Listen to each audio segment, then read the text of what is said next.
Bismillahirrahmanirrahim. Assalamualaikum warahmatullahi wabarakatuh.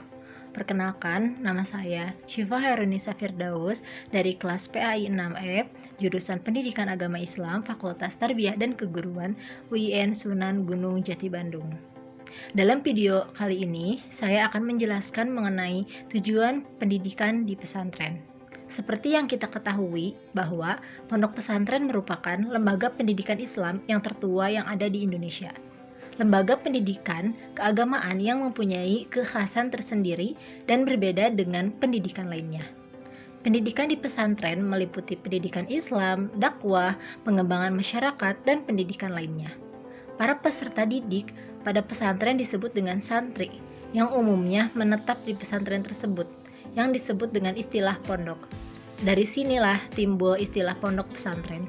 Lembaga pondok pesantren memainkan peranan penting dalam usaha memberikan pendidikan bagi bangsa Indonesia, terutama pendidikan agama. Kehadiran pondok pesantren di tengah-tengah masyarakat tidak hanya sebagai lembaga pendidikan, tetapi juga sebagai lembaga penyiaran agama dan sosial keagamaan. Suatu tempat pendidikan dan pengajaran yang menekankan pelajaran agama Islam didukung dengan asrama sebagai tempat tinggal para santri yang ada di pondok pesantren. Adapun tujuan pondok pesantren dapat dilihat dari dua sisi. Yang pertama, tujuan khusus, yaitu mempersiapkan para santri untuk menjadi orang yang alim dalam ilmu agama yang diajarkan oleh kiai atau ustadz yang bersangkutan serta mengamalkannya dalam masyarakat.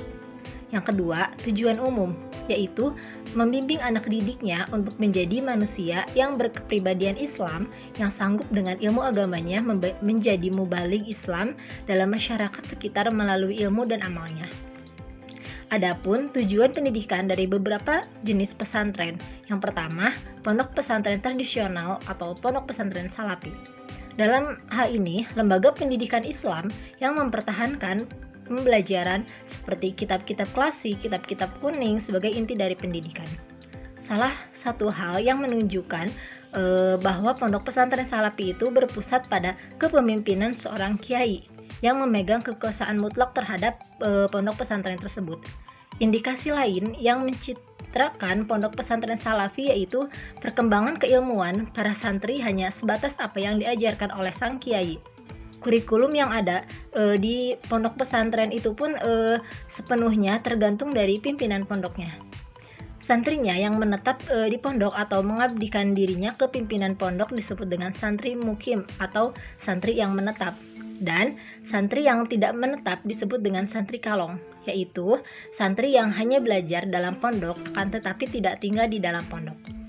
Yang kedua yaitu pesantren modern yang mempergunakan sistem madrasi dan sering disebut juga dengan pondok pesantren modern.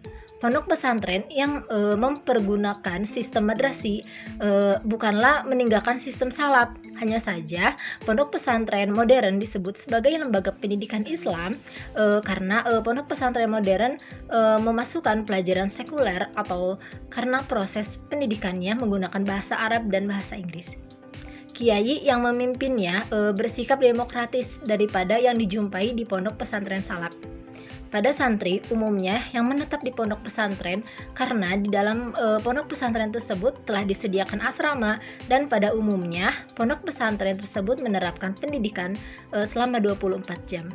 Dan santri disiapkan untuk menjadi pemimpin bangsa dan siap menyikapi permasalahan dalam dunia luar. Kesimpulan pada video ini yaitu pondok pesantren merupakan suatu tempat pendidikan dan pengajaran yang menekankan pelajaran agama Islam yang didukung oleh adanya asrama atau pondok sebagai tempat tinggal santri. Pada dasarnya, semua jenis pesantren memiliki tujuan umum yang sama, yaitu tiada lain untuk menekankan akan pentingnya menegakkan Islam di tengah-tengah kehidupan ini, yaitu dengan menciptakan dan mengembangkan peserta didik yang memiliki kepribadian Muslim. Cukup sekian yang dapat saya sampaikan, kurang lebihnya mohon maaf. Wassalamualaikum warahmatullahi wabarakatuh.